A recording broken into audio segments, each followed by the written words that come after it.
Di dalam embodiment itu percaya gini, manusia itu tidak bisa merasakan cinta tanpa tubuhnya. Oke. Maka Tuhan perlu menjadi tubuh. Iya. Untuk manusia bisa menyatakan cintanya. Tawa itu rohani banget. Oh ya? Karena tawa itu menjadi manusia. Ada waktu untuk menangis dan ada waktu untuk tertawa. Gue pernah, adik gue bunuh sakitnya, tapi ada adik gue nggak jadi mati, tapi anak lu mati. Iya. Gue coba bisa duduk temenin lo. Betul. Dan ternyata gue melihat, walaupun lu mungkin nggak bisa puji Tuhan, lu tetap di sini. Tuhan udah embody diri dia datang buat kita. Iya. Kita menjaga diri kita sendiri dan kita ada buat orang lain. Aku tetap percaya di dalam Kristus, Iya. tapi karena aku berjumpa orang-orang yang hidupnya itu udah kayak neraka. Betul. Oke. Dan bahkan ada anak-anak yang sudah mengakhiri hidupnya. Terus di tengah pengakhirian dia doa, Tuhan aku gak kuat. Ampuni aku. Kasih ya kasih. Betul. Walaupun semua kasih kita gak sempurna. Kita dalam perjalanan semua. Maka ketika kau yang sudah mengasihi, masakah kasih yang sempurna tidak menghampirimu gitu. Hai, gue Brian dan welcome to our safe space. Tempat aman di mana kita bakal ngobrol hati ke hati, ngomongin semuanya dari tantangan kehidupan dan perjalanan iman. Dengan satu tujuan, agar lu selalu ingat kalau Tuhan sayang banget sama lu. Sebelum kita ngobrol-ngobrol hari ini dengan temen gue yang spesial banget, jangan lupa subscribe YouTube channel ini ya, dan share ke semua teman-teman kamu. Well, tanpa lama-lama lagi, enjoy! What's up guys? Welcome back to Safe Space. Udah ada agak telat-telat delay dikit. Tapi masih bersama Ko Yohan yang dari minggu lalu kita udah ngobrol-ngobrol, dan hari ini ada tambahan Mr. Ryan Giggs. Halo. Mungkin quick intro, mungkin kalau ada yang nggak datang kemarin kan. Iya. Perkenalkan diri dong, Ko Yohan boleh, Giggs juga boleh. Ko Johan. Johan mah di ini. Apa tuh? Di filmnya Ernest. Cek, ada yang bilang gue kayak bapaknya di film itu, kurang ajar. Link apa gitu kan? Itu lucu. Kurang ajar. Next siapa tahu? Itu lucu. Mirip sih kok. Jangan gitu loh. Maksudnya lebih keren. Wise-nya. Wisdom. Dia sekarang lebih ganteng. Gue kaget tuh. Lebih ganteng ya. Apa karena di sini? Tapi kalian tuh kenalnya dari mana sih? Jadi gue kenal sama Ko Johan ini dari ulang tahun Mima juga kan, kita ketemu di sana. Tapi ternyata you guys kenalnya berarti dari mana? Gue dulu sering khotbah di gerejanya dia. Betul. Bina aja temen Lu yang tobatin si Enggak lah. Giggs? Gue pernah panggil dia masih SMA, dia botak. Botak? Waktu itu theatrical gue juga, bener kan lu? Dia kaget ya. Iya, gue pas ditunjuk-tunjuk ini, kenapa sih ini orang nunjuk-nunjuk gue gitu, kesambet kah atau apa? Oh ternyata bisa satu meja di sini, ya udah setipe kali ya. Gitu. Asik. Oke. Ini kita hari ini obrolan santai dari orang-orang yang mungkin punya paham yang berbeda, mungkin dari perjalanan iman yang berbeda juga gitu kan, dari background gereja yang berbeda juga. Tapi gue tertarik banget untuk ngobrolin apa yang dari kemarin pas gue ngobrol-ngobrol dikit sama lu, Ko Johan, kayaknya lu passionate banget dengan topik ini, which is topik embodiment. Pertama kali gue denger kayak, kok gue selama ini belajar teologi gak pernah denger itu kata. Apa itu embodiment, Ko Johan? Betul. Mungkin perlu tanya dulu ke Ko Brian. Lu belajarnya di mana? Gue belajarnya di jangan nanti kalau gue sebut sekarang diserang abis ini lagi universitasnya. Semua diserang. Gue juga gak kenal kalian bukan teman gue kan? Jadi kalian gak diserang. Tapi gue belajarnya di Australia. Oke. Iya. Kepikiran apa begitu dengar kata embodiment? Asik nih. Tubuh, body. Betul. Nggak, kalau yang bahasa Inggrisnya embodiment kan translationnya apa yang cocok kira-kira? Apa? Kemenubuhan. Mungkin menubuh. Mungkin bukan translation, tapi kata yang paling mendekati di dalam kekristenan yang gue tahu adalah inkarnasi kan. Incarnate, kayak sesuatu yang tidak punya tubuh jadi punya tubuh. Itu gak sih? Bukan? Karena memang embodiment ini bukan isunya, bukan cuma hanya di Christianity soalnya. Iya, secara umum ya. Iya, umum. Nah, jadi mungkin kalau kekristenan itu memang bisa masuk paling sana. Paling dekat inkarnasi kan. Bisa. Jadi yang tidak punya tubuh, yang tidak ada wujudnya menjadi punya tubuh. Itukah? Enggak, kayak mungkin kalau sebagai di dalam doktrin antropologi manusia bahwa manusia itu embodied creature, embodied being. Oke. Apa tuh coba kita? Karena embodiment itu sebetulnya perkembangannya adalah di dunia filosofi, ya. Dunia filosofi itu dulu mereka menekankan hal yang nggak kelihatan. Filosofer zaman dulu. Mind nggak kelihatan, body, ya kan, spirit, body, God. Itu pemikiran Greka zaman dulu bukan sih? Iya kan, Greek. Dualisme kan kalau nggak salah. Dualisme betul. Tapi memang disuperiorkan dari hal yang tidak kelihatan itu. Iya. Inner beauty. Makanya gue kadang-kadang guyon karena gue orang embodiment. Ya udah inner beauty nggak usah mandi aja seminggu. Iya kan? Ya jadi ada satu dualisme. Nah, di kalangan filosof Ponti itu ada satu nama ya, itu mulai menaikkan bahwa tubuh ini sesuatu yang justru integral dan yang paling penting dari manusia. Dia filosofer ya. Existential philosopher. Karena yang dualisme itu menaikkan yang tidak kelihatan dan yang kelihatan tubuh itu rendah. Lebih inferior. Hamba Tuhan, rohani, hamba uang, materi, ya kan. Pada saat gue belajar teologi, gue sadar bahwa konsep dualisme gini, kekristenan salah atau benar yang gue ngerti. Kekristenan kita hari ini itu sebenarnya banyak pemikiran-pemikiran yang non Kristen. Pemikiran Kristen salah satunya adalah dualisme yang sampai hari ini. Kepengaruh kan. Karena kan berkembang melalui Barat dan filsafat Barat banyak berdialog waktu itu kan dengan filsafat Barat ya. Makanya bahasa gereja kita hari ini rohani dan rohana gitu kan atau duniawi gitu kan. Dan seakan-akan musik rohani sekuler ini selalu lebih rendah dibanding yang rohani. Tapi itu kan cara pandang dualistik dan bukan cara pandang Tuhan Yesus gak sih? Betul. Menarik tuh. Benar gak? Betul. Iya. Dan ketika memang itu bukan pandangan Alkitab ya. Karena sebetulnya di dalam doktrin yang benar yang nyiptain materi juga Tuhan gitu kan. Manusia tubuh dan jiwa tubuh dan rohnya itu kan diciptain Tuhan yang baik, dua-duanya baik. Tapi begitu ditanya lu kalau mati mana? Rohnya terbang, tubuhnya hancur. Jadi udah kayak secondary ya. Bahkan begitu dikata kan ada kebangkitan tubuh, baru ngeh gitu kan. Kok mau nambahin. Makanya tuh beberapa teman gue ya yang Kristen gitu, mereka suka ngobrol-ngobrol kan kayak nanti kalau mati mau dibakar kah? Mau dikubur kah atau apa gitu. Kalau misalnya gue sih jawaban gue ya, kalau gue sih pengennya jadi pupuk. Kalau gue gitu, gue mikirnya karena gue mikir nanti mungkin di masa depan ada teknologi bisa jadiin tubuh gue itu jadi pupuk supaya tetap bermanfaat gitu loh. Jadi berkat. Tapi anyway, gue pengen komen, kadang tuh orang-orang makanya suka bilang, lo nggak kalau mati nggak boleh dikremasi. Supaya nanti badan lu tuh bisa nyatu. Gitu loh. Badan lu bisa nyatu dan lain-lain. Banyak kayak orang gitu. Kristen udah dibakar. Iya kayak gitu loh. Sama Nero kan. Iya benar juga gitu. At some point kadang orang Kristen misahin antara roh dengan tubuh gitu. Roh lebih tinggi. Tapi di satu sisi kadang ketika kita mau mati juga masih mikirin tubuh gitu loh. Betul. Dan waktu Tuhan Yesus datang pun dia kan pakai tubuh. Emang tubuhnya nggak bisa dipegang? Bisa dipegang. Gitu. Sebelum kita maju, sebenarnya gue penasaran. Kenapa? Iya. Kita ngomongin kayak afterlife gini ya. Oh iya. Iya, pas gue belajar Alkitab sekali lagi, coba dikoreksi kalau salah. Sebenarnya pandangan Kristiani itu yang mana sih? Karena secara umum dari kecil yang gue diajarin, kalau gue satu hari mati, gue antara ke surga atau neraka. Neraka kalau gue kayak film Tom and Jerry. Kalau gue hidupnya baik, gue terima Tuhan, gue gak berdosa, gue ke surga tuh kayak naik eskalator gitu kan. Terus nanti ketemu gerbang warna emas, ada malaikat atau Petrus ya atau siapa gitu kan, Peter di sana. Gue sign in, lu baik, lu masuk, terus kayak jalanan emas. Malaikat terbang-terbang, nanti gue lupa bonyok gue namanya siapa, istri gue siapa, anak gue siapa, pokoknya gue menyembah Tuhan selama-lamanya, haleluya, haleluya. Itu yang gue dapat tuh dari kecil. Nah kalau gue gak percaya Tuhan, atau kalau gue percaya Tuhan tapi hidupnya banyak dosa, main game Pokemon, nonton film bioskop gitu kan, gue akan masuk neraka. Tempat gue turun ke bawah, dilempar, lagi-lagi kayak film Tom and Jerry, dibakar, digodok, ditusuk-tusuk selama-lamanya. Itu gambaran surga dan neraka yang dari gue punya dari kecil.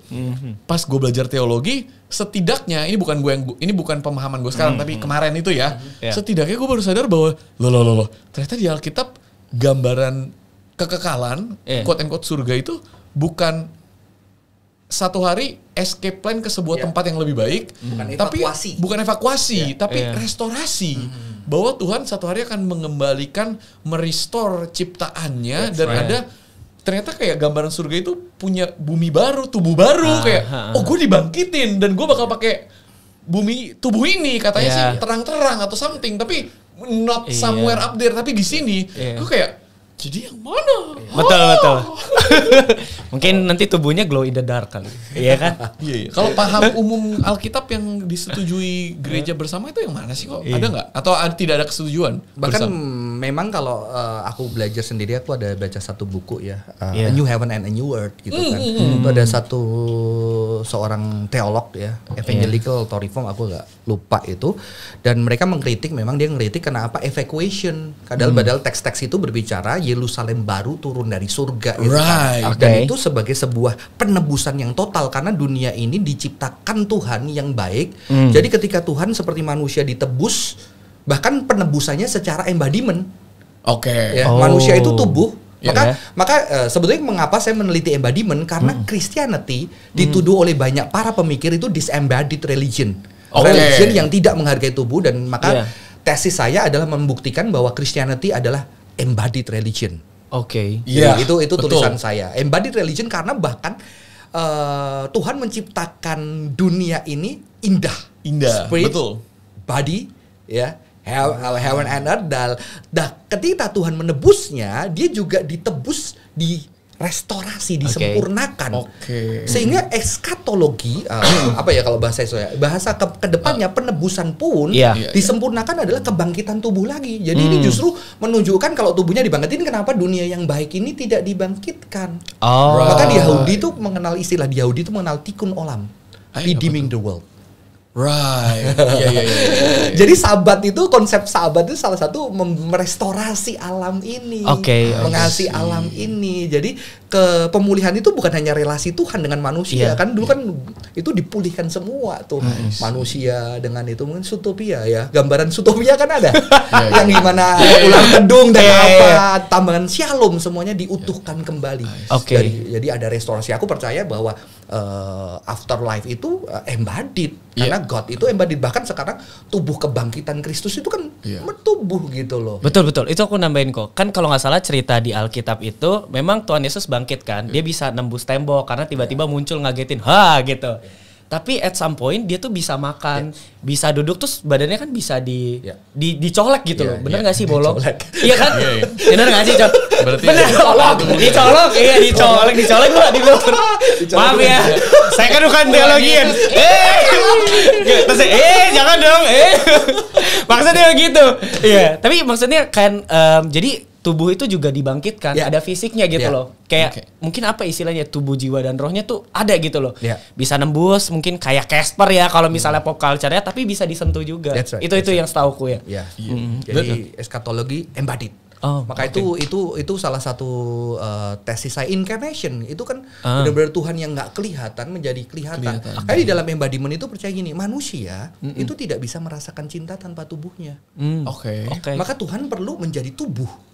Untuk manusia bisa menyatakan cintanya. Sebetulnya Tuhan sudah menyatakan sejak awal, karena melalui ciptaan itu material semua. Langit menceritakan kebaikan, cakrawala mengagungkan kebesarannya. Makanya kalau di dalam orang-orang New Age, nature heals. Gitu kan. Itu dari makanya kita healing kan. Healing ketika udah pernah di Jakarta kita lihat anjing, aduh lebih baik daripada manusia gitu kan.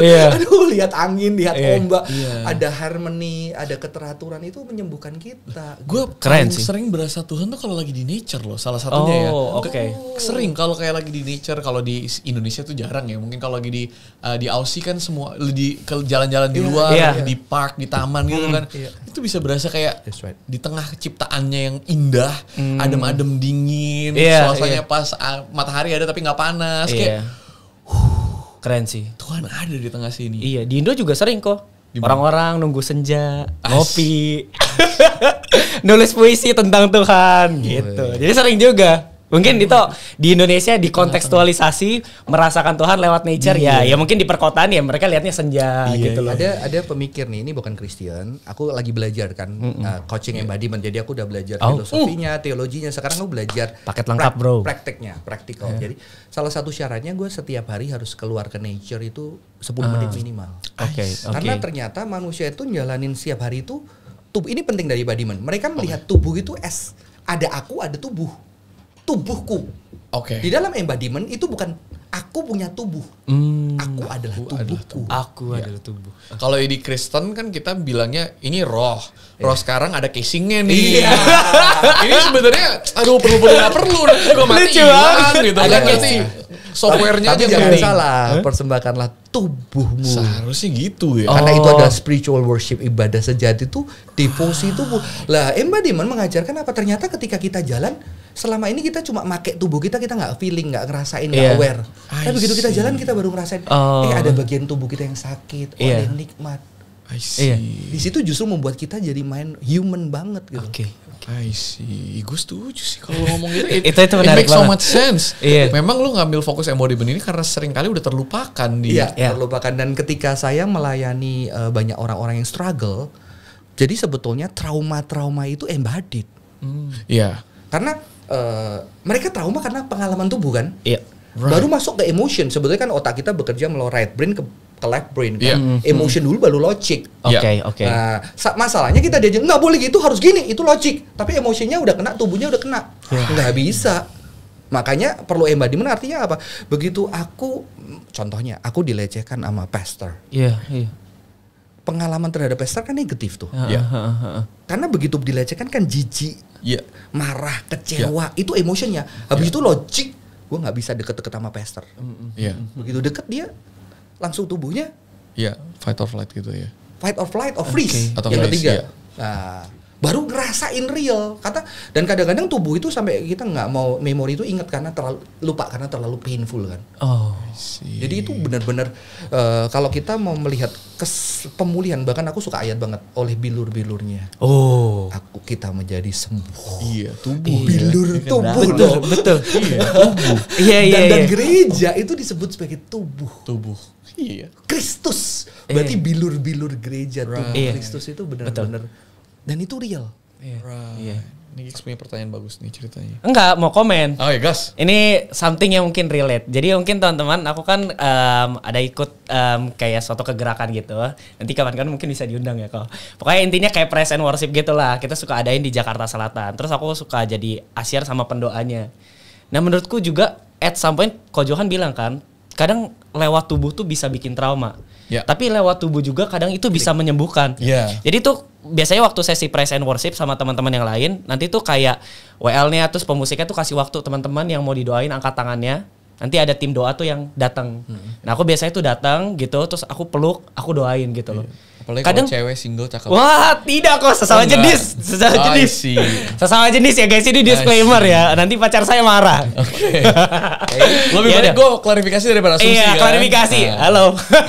Terus. Nah terus pas peluk itu, pas aku meluk, aku doain gitu. Kadang tuh aku ngerasain dia tuh nangis. Dia bergetar gitu. Aku nggak tahu gitu. Mungkin pas aku doain ya, aku doain kayak mungkin kamu lagi praise and worship, mungkin ada sesuatu yang selama ini kamu nggak bisa ceritain ke orang, tapi aku mau bilang Tuhan tuh sayang sama kamu, Tuhan tuh ngerti sama kamu gitu. Ceritain aja malam ini, jangan lewatin, pokoknya curahin semuanya. Terus dia tiba-tiba nangis, dia tiba-tiba nangis gitu ya. Cowok kan biasanya jarang nangis kan, gengsi. Dia nangis, aku juga merasa dikuatkan justru. Jadi bisa saling menguatkan gitu loh. Dan lewat tubuh itu, lewat tubuh kita bisa peluk. Communion. Exactly, kita menyatu. Communion, tubuh yang dipecah-pecahkan. Betul, gitu. Dan itu menurutku itu indah banget. Itu, aku kalau cerita, aku kalau cerita tuh merinding. Itu menurutku indah banget, gitu. Aku tuh pernah ingat, dulu aku tanya kenapa ya salibnya Kristen nggak ada Yesus, tapi Katolik ada Yesus. Pendetanya jawabnya ya Kristen percaya Yesus bangkit. Sekarang emang Katolik gak percaya Yesus bangkit. Iya kan? Iya. Soalnya udah gak di sana, dia turun bro. Iya bro. Tapi kan Katolik juga percaya Yesus bangkit gitu kan. Itu jawaban yang bagi terbaik setelah mengerti, membaca. Ternyata justru mereka menunjukkan bahwa pentingnya tubuh. Di dalam penebusan dia harus ada dan real, bukan gak percaya kebangkitan. Bener-bener jadi manusia yang bisa disentuh, yang bisa menyentuh, mendekap. Bahkan mungkin embodiment termasuk menjaga jarak, kita tidak mendekap karena orang itu punya trauma. Iya. Menarik. Jadi itu embodiment. Practical implication. Apa kalau kita percaya embodiment dan kita mau mementingkan itu, secara praktis apa sih yang akan membedakan di paham teologi kita? Secara praktis, terutama dalam pastoral ya. Sebetulnya kan keresahan saya pertama adalah saya martial artist, saya atlet dulu wusu, saya main basket, liga basket mahasiswa. Tapi ternyata begitu saya sekolah teologi kan di ranah ini semua. Iya. Habis itu udah tidur bergadang bikin paper, minum kopi saset. Ya. Habis itu lulus, nggak pernah ada belajaran nutrition. I see. Lulus masuk gereja dikasih babi. Wah, hamba Tuhan harus disambut. Matilah kolesterol saya dibunuh pelan-pelan gitu. Mulai kok banyak berita sakit ya kan. Intinya ketika COVID benar-benar badan gue kok seperti ini. Di situ kan mulai keresahan dan di situ saya berjumpa dengan mindfulness. Mindfulness itu dari Buddhism, ya kan? Yeah. Salah satu Eightfold Path dari ada Eightfold Path dari Buddhism. Mindfulness itu ternyata dilepasin ada mindfulness based terapi apa itu diterapi dan dijadiin berkat buat banyak orang di dunia. Dan ternyata efektif melawan anxiety. Iya kan? Meditation, yoga, mindfulness. Karena kan mereka balik ke tubuh sebetulnya. Betul. Kata mindfulness itu sebetulnya problem. Karena kok main gitu. Karena mereka body awareness. Iya, body awareness. Mindfulness is not about the mind, tapi the mind understanding the body and the state gitu kan. Dan lu tahu mindfulness itu melawan monkey mind. Kayak monkey king. Monkey king itu ketika orang resah, tadi takut masa depannya, nanti gue gimana, nanti kerjaan gue gimana, gue punya pacar lagi enggak, gue bisa bangkit lagi enggak, gue dibully lagi enggak, habis postingnya enggak jelas gitu kan. Bentar kok, aku pegang dulu. Itu embodiment. Langsung dipraktikkan. Dan ketika itu nanti dia nyali kenapa gue gini, kenapa gue gini, kenapa gue ini kan disembadi. Dibalikin ke maka saat langsung, ini. Fokusmu kan ke nafas. Iya. Orang karismatik betulnya punya. Allah mengerti. Allah ritme jantungnya di normalin. Lu tau kan orang kalau fighting nanti mau fight. Spill tipis-tipis. Ketika nafas fighter yang hebat itu harus normal. Lu tau nggak kalau ketinju kena langsung dia harus lari terus begitu balik tenang bisa lagi. Keresahan aku kenapa mindfulness punya sesuatu yang dibagikan buat dunia dilepas dari Buddhism. Kenapa Hinduism punya yoga, kenapa punya Taoism punya Tai Chi, yang benar-benar orang Kristen melakukan itu, walaupun perdebatannya nggak setuju tapi mereka merasa lebih embodied, mereka lebih tenang. Christianity punya apa yang bisa dibagiin? Sedikit baru tahu sedikit agak post liberal ya. Nah itu keresahan saya. Apa yang kita bisa bagiin yang lu ini produk kita, lu nggak Kristen tapi ketika lu tes itu you rasain. Gila itu pertanyaannya nancep banget. Apa yang kita punya? Aku merasa embodiment. Karena apa? Ini pengalamanku pribadi. Anakku itu disuruh ikut retreat di gereja, retreat diam. Maksudnya silent retreat gitu. Silent. Wow. Jadi suruh tidur, jadi diam duduk lihat alam. Anda bisa nggak kok? Anda bisa nggak? Koko juga bisa. Enggak. Itu bukan silent lah. Encountering with God. Jadi dia di alam tarik nafas. Gue tidur di bawah pohon sih. Itu kan dia tidur. Gue tidur serius. Ini kalau misalnya Kojohan hidup di zaman Tuhan Yesus ya. Murid-murid kenapa Anda tidur? Nah ini dia. Jatuh. Gue sering tidur. Nah ketika itu anak gue yang pertama itu dia bisa lo tenang 30 menit. Terus gue tanya, Pak gue tadi waktu tenang itu gue bilang hati gue serahkan hidup buat gue Tuhan. Anak gue yang nomor 2 hilang. Jadi itu waktu itu sesinya disuruh tidur di rumput ngelihat bintang. Kebetulan mendung. Tidak kelihatan apa-apa ya. Kegelapan bro. Gue suruh nunggu karena takut anak yang panik apa itu anak-anak remaja. Gue tunggu, gue tidur. Anak gue yang jadi anak gue kedua pertama lebih rohani dia. Gue pengen lebih rohani. Tuhan. Bapaknya tidur gitu kan. Terus anak yang kedua hilang. Ternyata dia di lapangan nari-nari. Dan begitu nari, kenapa kita tidak melihat gerak itu sebagai sebuah spirituality? Dan ketika dia bergerak bukannya keindahan gitu. Nah di situ akhirnya aku titik mulai ngelihat, ternyata orang yang healing, orang udah di Jakarta capek-capek kerja, minggu naik sepeda. Ngapain lu bangun pagi gitu. Terus mereka pergi jauh-jauh ke puncak, mereka ke Bali healing. Mereka ngerasain seger bisa berjuang lagi. Gue bilang kalau tubuh manusia alam anjing bisa healing, apalagi tubuh manusia. Sayangnya tubuh manusia kan banyak nyakitin. Lah di situ aku mulai bayangin, lu stres, lu breathing exercise, bukan merendahkan mindfulness. Gue lagi panik nih, itu kunci gue ketika bisa tertentu, tapi gimana kalau gue lagi berat, Brian di samping gue, pegang pundak gue. Betul. Oke, doa yuk. Peluk gue. Apa-apa. Betul.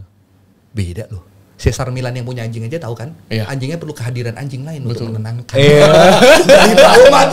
Lah di sini gue rasa Christianity punya something yang kita bisa bagiin. Iya, kita juga karena bisa tubuh bagiin. ini kan kita percaya mau Kristen nggak Kristen mereka adalah image of God. Mau hancur nggak aja, tapi yang kehadiran tubuhnya tetap ada serpihan-serpihan.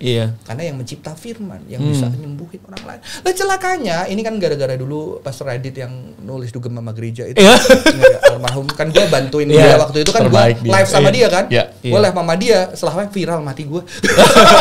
Karena gue bilang soalnya Dit, kalau di gereja sibuk worship leader, sibuk apa, kalau di diskotik dia stres, mau tidur dia takut, kalau malam kan sakit itu lebih kerasa kan, karena ada distraction kan. Dia lebih ke diskotik, suaranya kenceng di situ, terus di situ ada temen lu yang ngakak bareng sama lu.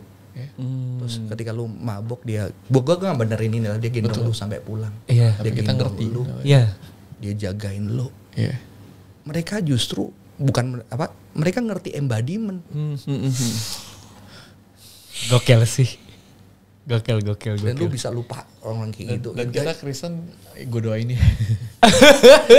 Oke, nanti gue doain. Tapi pas bilang kayak gitu kadang lupa. Gak benar-benar didoain. Tapi it's just about being there, ada di sana untuk orang lain. Dan tertawa, Bren. Kemarin gue belajar spiritualitas tawa. Tawa itu rohani banget. Oh ya? Karena tawa itu menjadi manusia. Ada waktu untuk menangis dan ada waktu untuk tertawa. Orang Kristen ketawanya di zaman dulu gak boleh ngakak. Oh ya? Iya, ngakak itu gak rohani menurut salah satu spiritual. Padahal tawa itu kalau embodiment tawa itu di otak kita itu muncul analgesic. Analgesic yang bisa endure pain. Dan lu tahu akhirnya gue jadi tahu, ternyata orang Kristen itu tugasnya engkau adalah aroma yang bau harum. Bau harum juga analgesic kan? Jadi mungkin tugas gue bukan nyelesain masalah jemaat, tapi ada temen gue struggle, punya struggle banget. Dia telepon kok, gue struggle lagi nih. Gue doain ya, udah nggak bisa lah. Udahlah gue ke rumah sakit malu. Terus gue datang kemana? Gue jujur loh, bales teksmu pusing. Kenapa? Karena gue klise aja balas gue doain ya, gue datang aja lah. Terus dia bilang, kok jujur nggak? Gue ngechat dulu, pusing juga, masalah terus. Terus kita ketawa bareng. Ketawa bareng ya, gue tetap doa ya. Doa gue pulang, gue pulang. Thank you ya kok. Kenapa? Lega gue bisa ketawa. Wow, gue ngerasa apa? It's mean a lot loh. Lu cuma ketawa, dia analgesik, dia bisa tahan hari itu. Besok ada temen yang ngajak ketawa, dia bisa tahan, dia bisa ngelewatin 1-2 tahun dengan kehadiran tubuh tawa orang lain yang dianggap nggak rohani. So simple. Wah, itu menarik sih kok. Iya, gue ngetip kata-kata Ko Brian ya, being there. Itu part dari embodiment gak sih kok? Betul, mungkin ini otokritik juga. Teman-teman, otokritik, ingat. Mengkritik semuanya, saya juga dikritik. Ya kadang mungkin akhirnya ketika kita punya paham roh itu lebih suci dan tubuh itu lebih inferior dibandingkan roh, mungkin kita akan bermain di alam yang gue doain ya. Tuhan akan berkuasa gitu loh. Tuhan akan jamah lu. Tapi akhirnya kita lupa Tuhan juga manggil kita untuk hadir secara embodied. Untuk nemenin.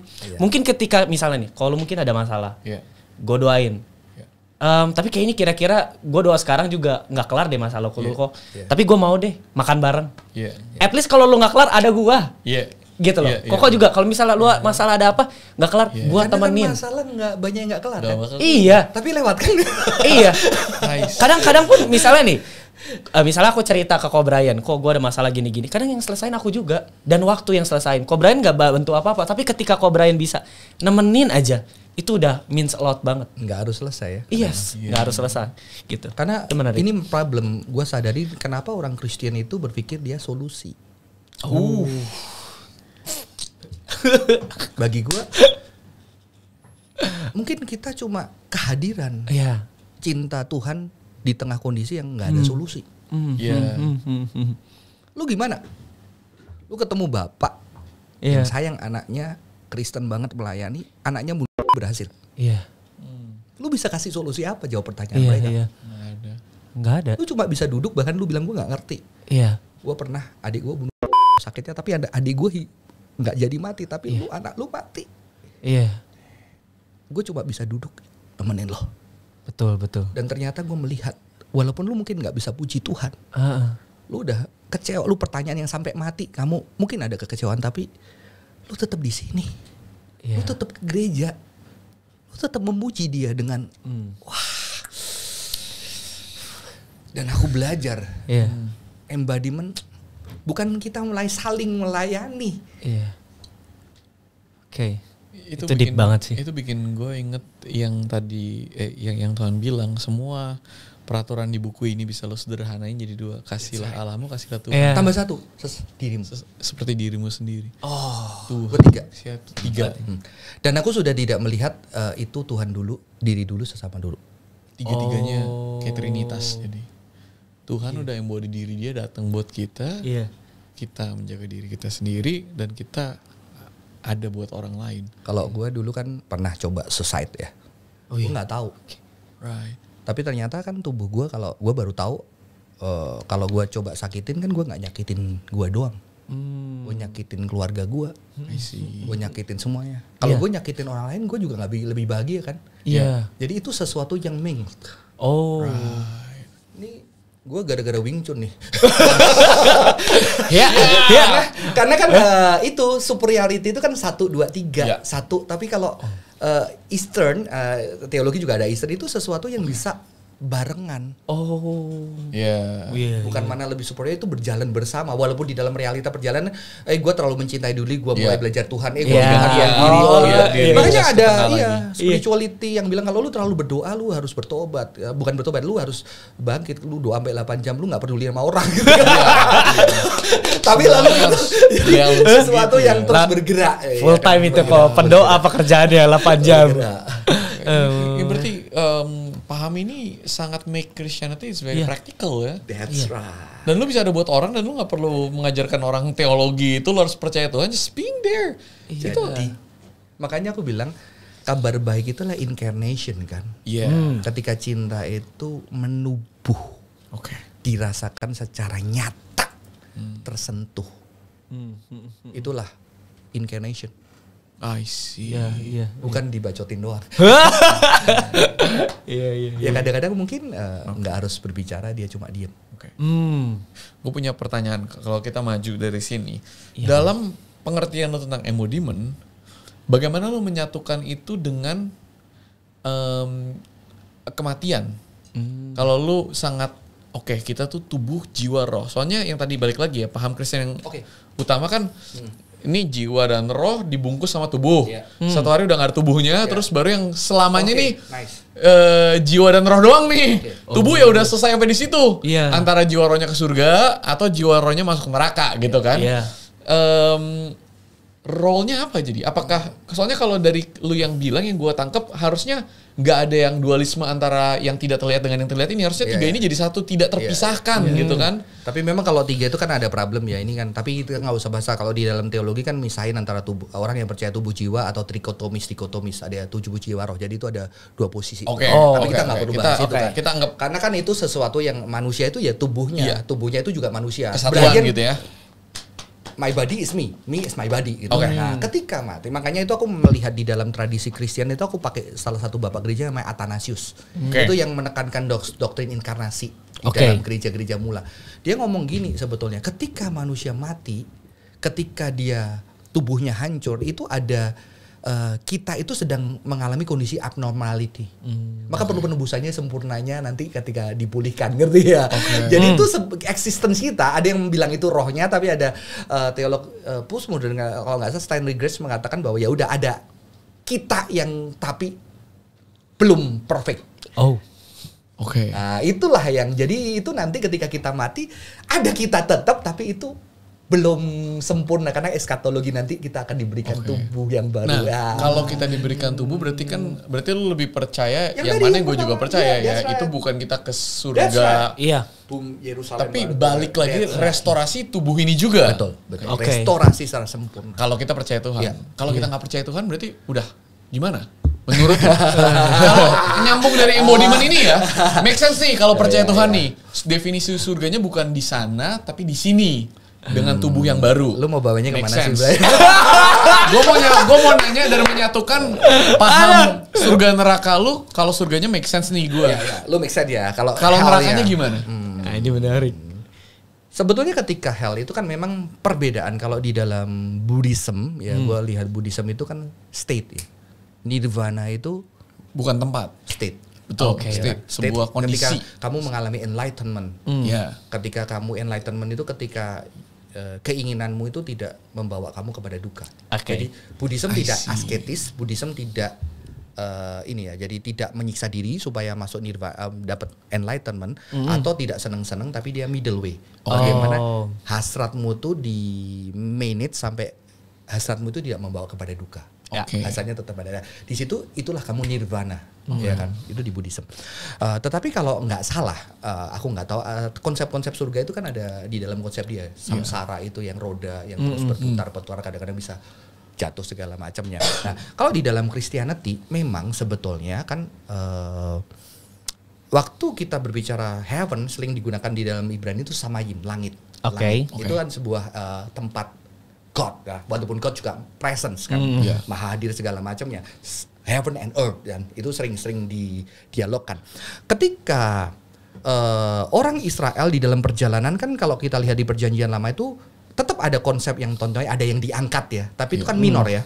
Karena mereka masih percaya bahwa di dalam progressive revelation, kalau orang teologi bilang kan revelation itu di dalam progress ya. Itu mereka mulai ngelihat bahwa orang yang taat akan diberkati di bumi ini, ya kan? Di bumi ini, tapi itu kan terjadi progress lagi.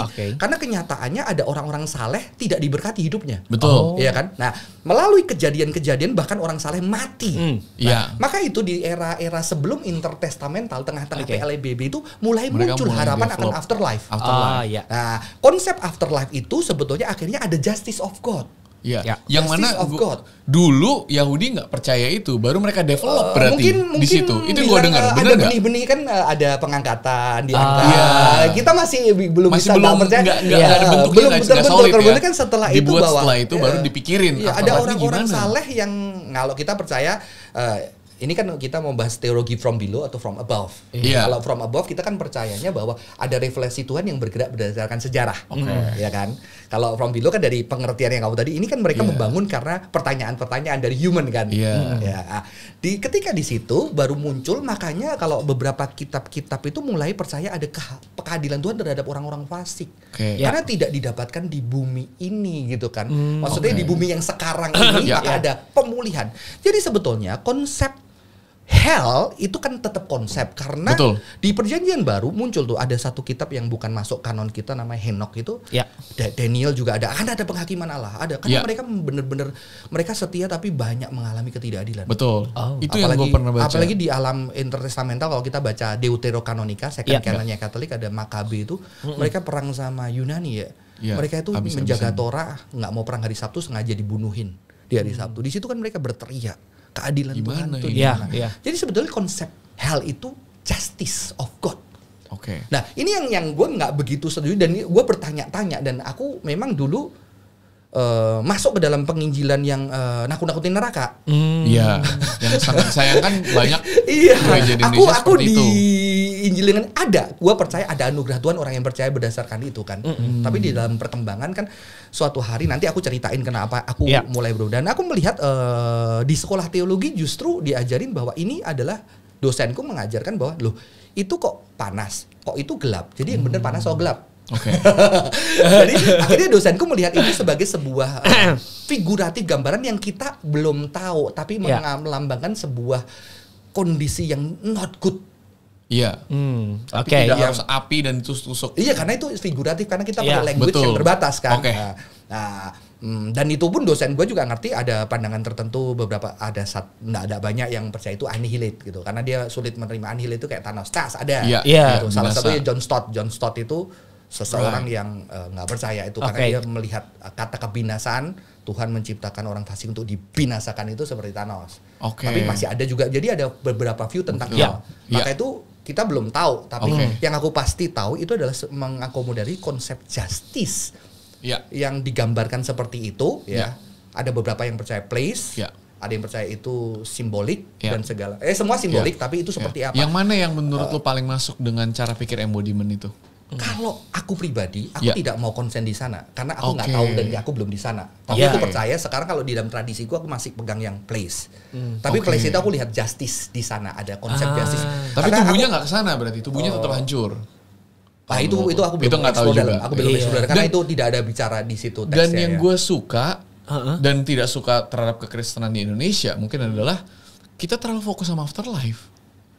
Karena setahu gue pengajaran Tuhan Yesus dan pengajaran Yahudi, karena kan Tuhan Yesus adalah orang Yahudi yang mengajar kepada orang Yahudi, itu tidak fokus terhadap afterlife.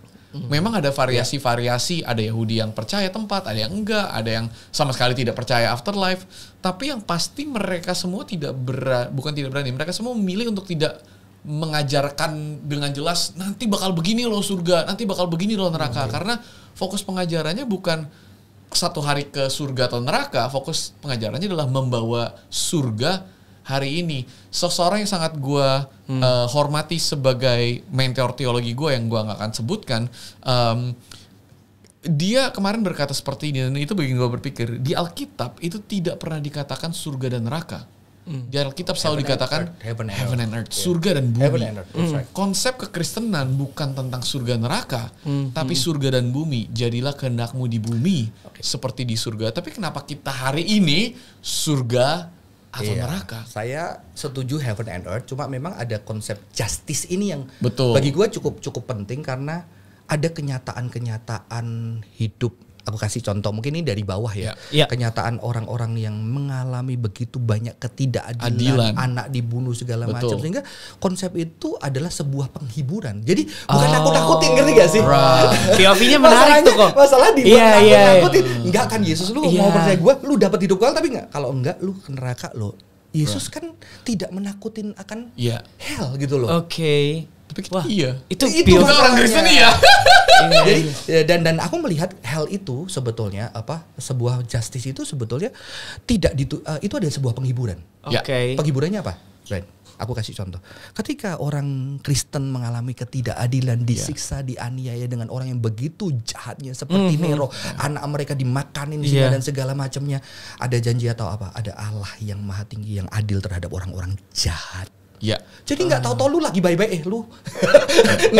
Lu. Saya tidak tahu apa-apa. Berarti justice.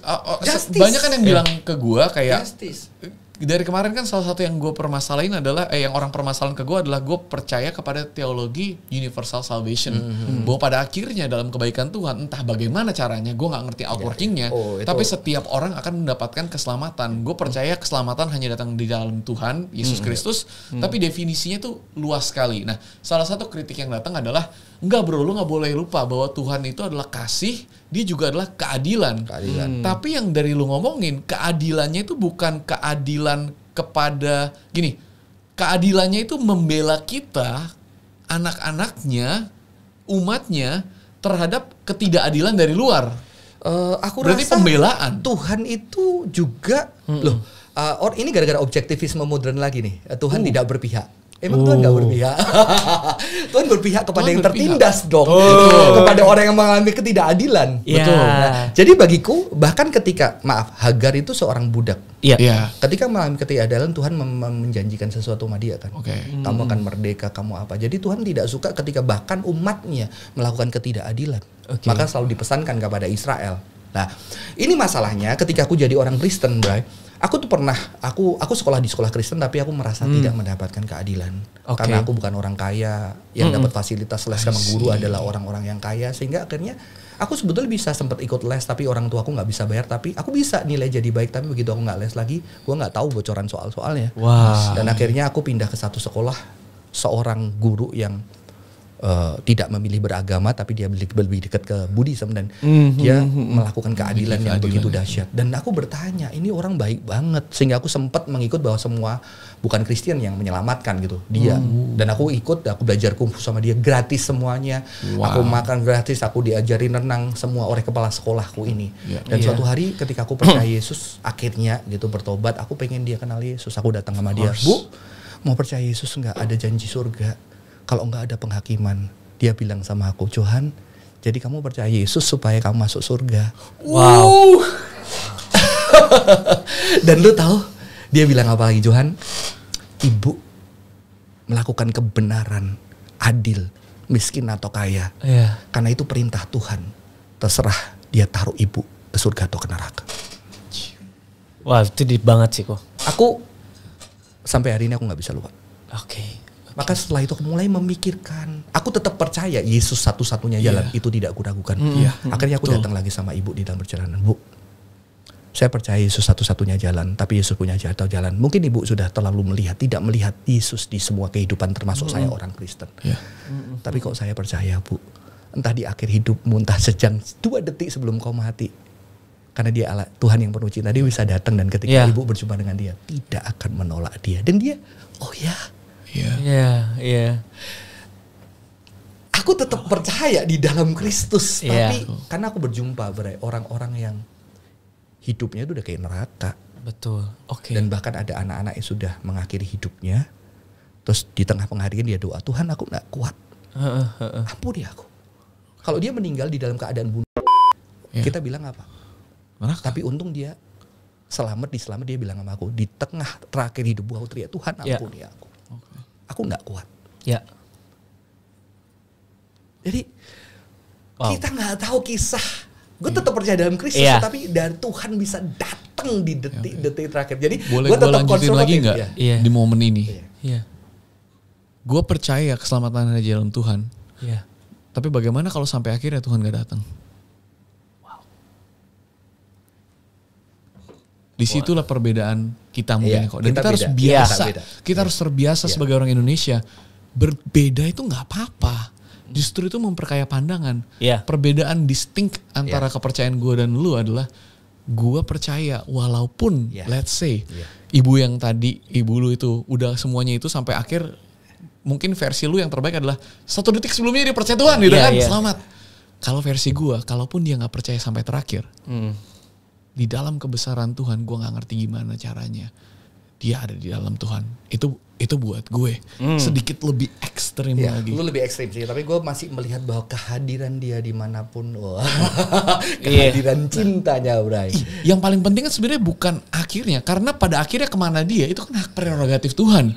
Kita mau debatin apa kapan juga gak poin. Tapi yang lebih penting adalah mau endingnya kemana, hidup dia itu penuh dengan Kristus, walaupun sampai akhirnya. Let's say sampai akhirnya dia baru menerima Kristus. Tapi selama ini terus hidupnya gak ada Kristus. Oh, itu Kristus, ada sesuatu hal yang aku juga sangat sesali. Orang Kristen sering bilang gini, oh kita jangan berperang berbuat baik sama orang yang di luar agama lain. Karena kita pasti kalah. Karena kita udah dapat keselamatan baru berbuat baik. Tapi mereka supaya dapat keselamatan. Gua gak ketemu, buktinya guru gua, mereka berbuat baik bukan karena supaya diselamatkan. Iya, karena dan mereka, itu karena memang mereka terpanggil untuk itu. Kalau saya melihat itu, kalau kita di dalam Christianity itu punya, lu tahu bait Allah? Itu waktu Salomo membuat bait Allah, dia memberikan satu tempat namanya Court of Gentiles.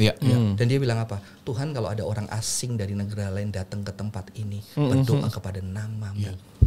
Dengar doa dia. Jadi kita kurang Court of Gentiles. Dan ini yang diobrak-abrik Yesus kan dibuat jualan waktu Yesus ada. Court of Gentiles, tempat orang-orang yang tidak percaya, yang dengar kabar dia berdoa kepada Tuhan. Di situ Tuhan dengar mereka.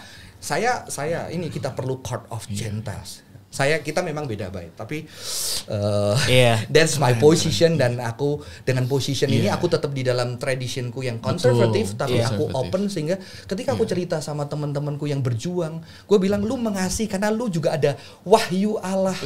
Di dalam hatimu ada nurani yang menuntun lu dengan kasih. Aku tidak bisa mengatakan kasihmu kasih karena gue merasa diri gue paling benar.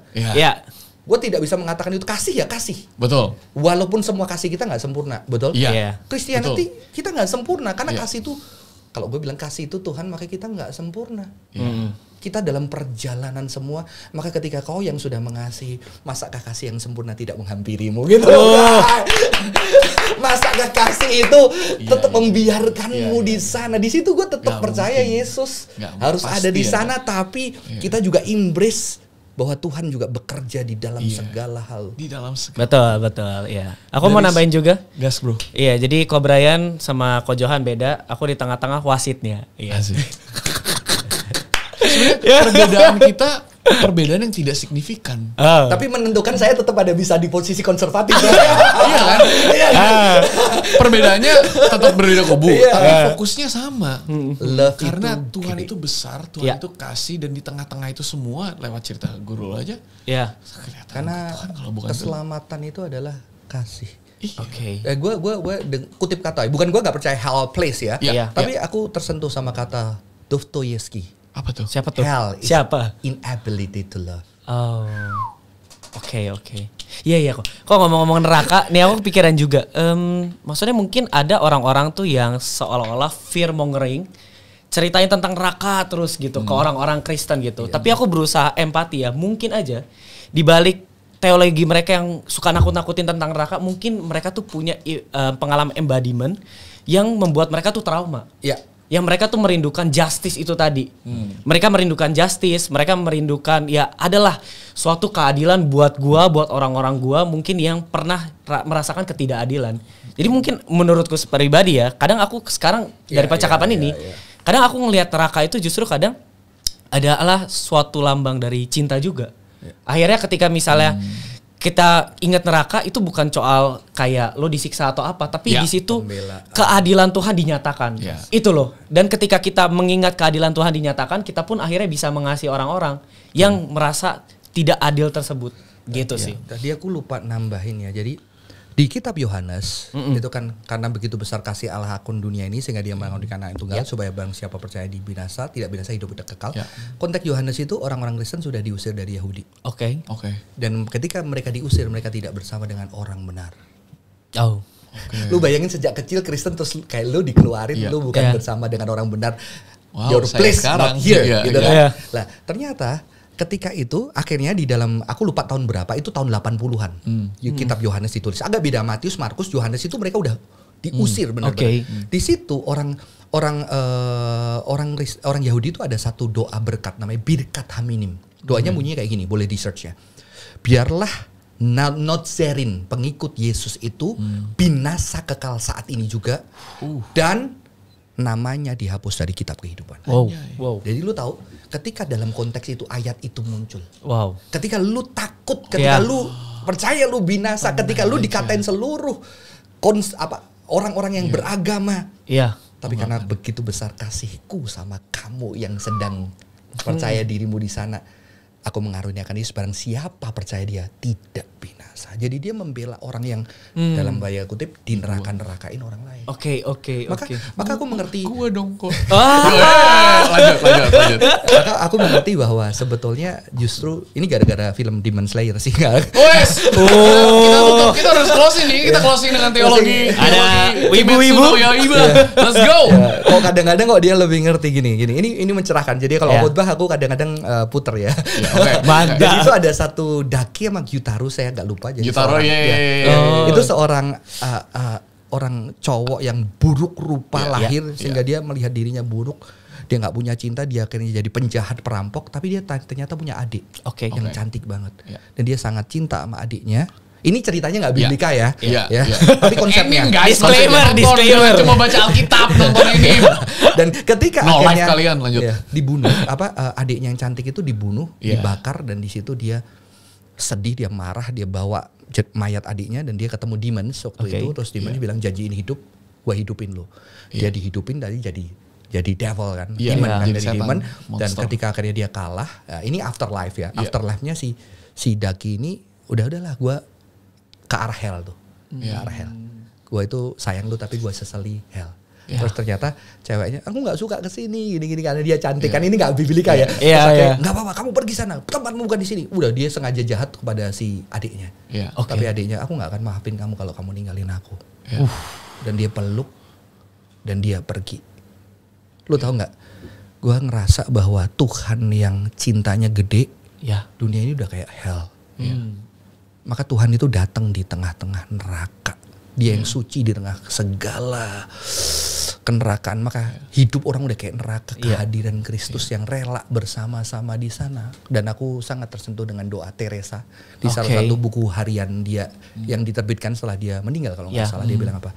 Tuhan, jangan pikir kerohanianku itu seperti dipenuhi padang yang berumput bunga. Kerohanianku seperti di neraka. Penuh dengan kegelapan menakutkan. Tapi kalau Tuhan pengen aku pergi ke sana, aku pergi. Asalkan ini menyenangkan hatimu. Jadi konsep Kristen justru neraka perlu ada, Bray. Untuk Tuhan pergi. Maksudnya ada kehidupan yang ketiga dan cinta itu sampai di kehidupan orang yang seperti neraka. Dan itu beautiful bagiku. Gue yang neraka perlu ada, tapi bukan satu hari nanti. Hidup ini udah kayak hidup teman-teman kita. Makanya surga neraka. Makanya embodiment itu ketika anak-anak harus putus cinta, lu bayangin orang tua nggak hadir. Hadirnya pembantu gak hadir. Tahu-tahu ada cowok yang hadir dekep dia setiap hari selama 1 tahun. Tahu-tahu dia ditinggalin. Udah kayak neraka. Dan lu tahu siapa yang bisa gantiin? Tanya istriku. Kita gantian atur jadwal. Kalau dia bisa lewat 1 minggu, dia bisa ternyata gue bisa jalani 1 minggu. Ternyata kehadiran yang 90% bisa digantiin 30% teman-teman gue yang gak kayak dia. Yang makan bareng sama gue. That is embodiment love. Boleh gak gue tutup seperti ini? Dalam perbedaan kita, satu hal yang kita tahu pasti bersatu dalam Kristus adalah it's not about nanti. It's about hari ini. Bagaimana kita bisa mengembody embodied love. Surga ke atas dunia hari ini. Melalui tubuh kita, kehadiran kita dalam komunitas, cinta kita. Dan itu lintas agama. Kita tidak perlu bahkan...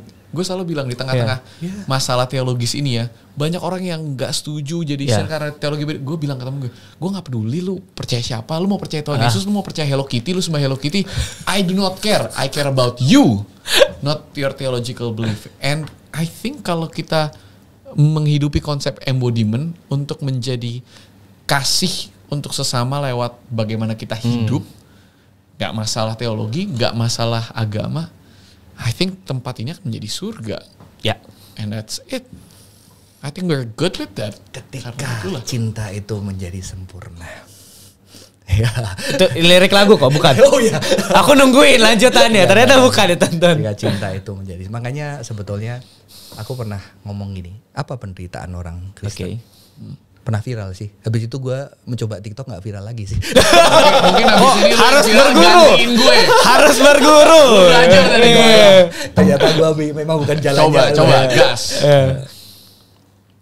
Ketika kita tahu cinta itu sempurna, tapi kita masih belum sempurna. Ketika gue lihat anak gue, istri gue waktu tidur, gue tanya, gue sayang sama mereka gak sih? Gue sayang banget. Tapi gue masih sering nyakiti dan buat mereka nangis. Tapi gue merindukan suatu hari gue gak nyakitin mereka lagi. Dia menyempurnakan cinta gue. Karena kita belum sempurna. Itu yang gue yakini. Beautiful. Love guys. Hey, thanks for joining the conversation. Thank you banget Ko Johan. Thank you, Gigs. Thank you. Kalau yang ini lebih jelas. Kita belum tutup. Jangan lupa.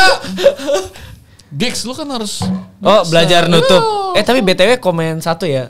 Ada Ko Johan, obrolannya tuh kadang kita jadi tone down gitu loh.